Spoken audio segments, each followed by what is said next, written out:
تشجيعية تشجعك تتحرك من جوه وما تقفش.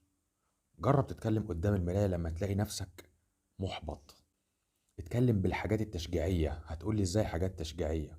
هقولك افتكر حاجات كويسة انت عملتها ونجحت فيها. الحاجات دي هي اللي هتخليك تبتدي بكلمات تشجيعية. طب انت قاعد في مكان، المكان ده ناس محبطة او مكان سيء او مكان مخليك متضايق، روح مكان مفتوح. روح في مكان فيه بحر، فيه شلال، فيه نافورة، فيه حديقة، مكان يحسسك بالإلهام بالأفكار الجميلة. اتفرج على فيديو تحفيزي يحفزك انك تتحرك من مكانك. ما تقعدش في المكان اللي انت شايف نفسك محبط فيه، لانك هتفضل تكلم نفسك بكلام محبط، وكلام يثبطك ما يحرككش. دايما اختار المكان اللي يخليك دايما حابب مكانك، حابب مجالك. الكلمات دي هي اللي هتخليك دايما تسعى في الاتجاه اللي يخليك تحب شغلك.